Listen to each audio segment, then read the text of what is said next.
la foi en Dieu, elle me fait raisonner. La foi religieuse, quelle que soit la dénomination, la foi religieuse empêche la personne de raisonner. Comment pouvez-vous faire la différence de la foi religieuse et la foi en Dieu? Que dans un premier temps, elles se ressemblent énormément. La personne dit qu'elle a la foi en Dieu et elle est de telle religion, de telle dénomination. Et ce genre de foi, faites attention ici au passage, ce genre de foi ne permet pas à la personne ni de décider, ni de raisonner, ni de comprendre le chemin, le parcours de la foi.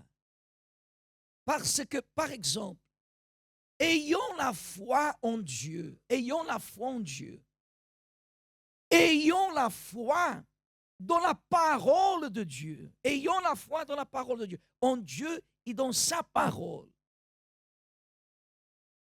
Comment pourrais-je accepter de vivre une vie qui ne soit pas une vie libre?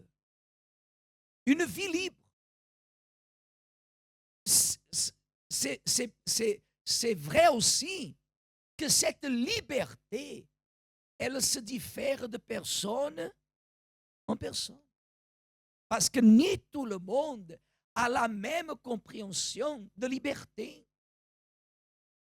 Ni tout le monde a la même compréhension de ce que Jésus a dit quand il a dit qu'il est venu pour que nous ayons la vie et nous l'ayons en quoi? En abondance. Ni tout le monde arrive à croire au sens illimité que Jésus a prononcé, que Jésus a parlé, que Dieu a parlé. Analysez qu'à un moment donné, par exemple, Dieu, il dit à Moïse comme ça. Dieu, il interpelle Moïse et il lui dit, vois que je te fais, je te constitue comme Dieu devant qui? Pharaon. C'est-à-dire Dieu a voulu dire à Moïse le suivant, tu as entendu ce que je t'ai dit, tu vas faire ce que je t'ai dit, mais ton comportement doit représenter celui qui t'a envoyé.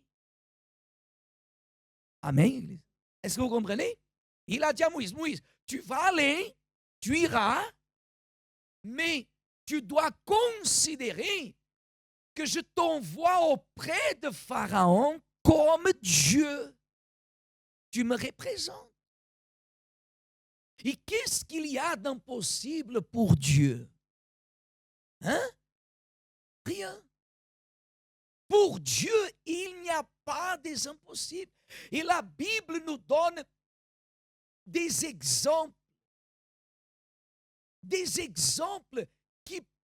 qui peuvent nous accorder, qui nous donnent la permission de Dieu de comprendre ce qui est écrit aussi, que tout est possible à celui qui croit. Tout est possible à celui qui croit. Est-ce que vous croyez que Dieu vous a appelé?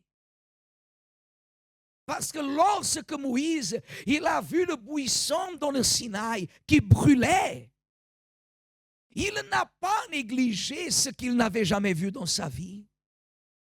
Il a entendu, il a compris que ce feu qui brûlait, il avait un message.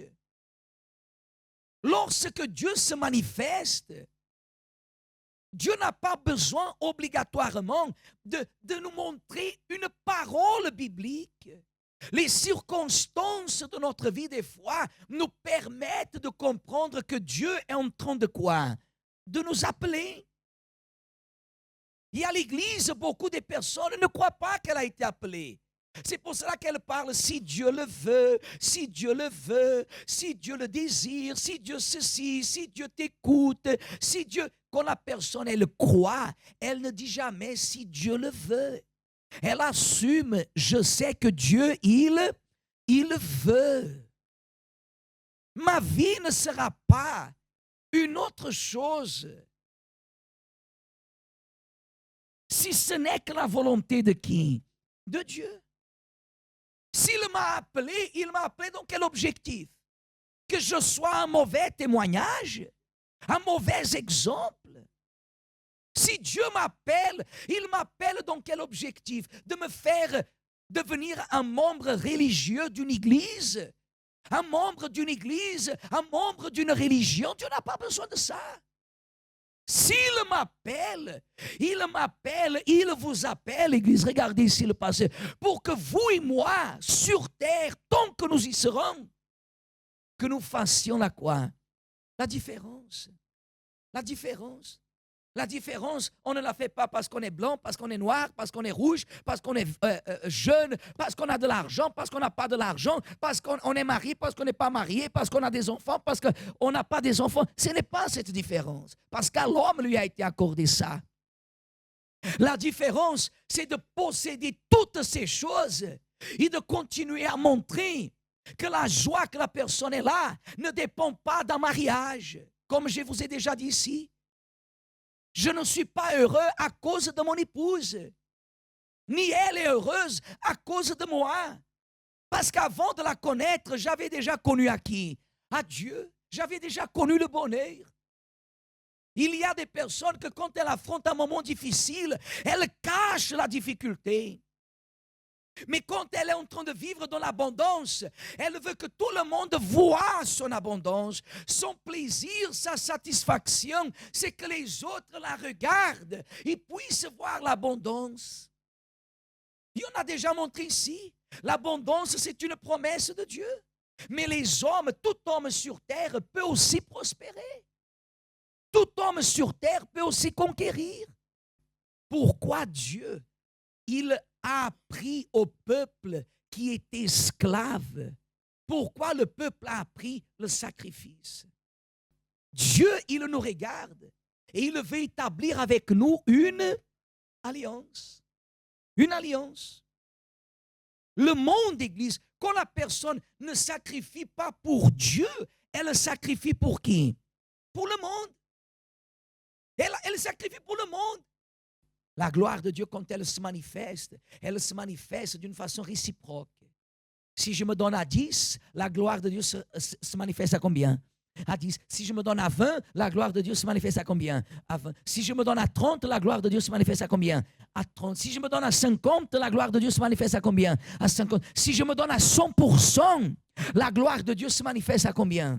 C'est réciproque, Église. Que personne ne dise, parce que je ne comprends pas, il semble que Dieu ceci, que Dieu cela, c'est impossible. Que quelqu'un qui mette sa vie 100% sur quoi? Sur l'autel, pour le glorifier, c'est impossible. Impossible, parce que Dieu n'est pas un homme pour mentir. Quand la personne dit, mon Dieu, le passé ne me dit plus rien. Ce que je veux, c'est d'être un témoignage. Si tu as appelé, si tu as choisi Moïse à l'âge de 80 ans, pourquoi je vais refuser cet appel que tu me donnes? Mais seulement ceux qui croient, ils peuvent entrer en possession de cette promesse.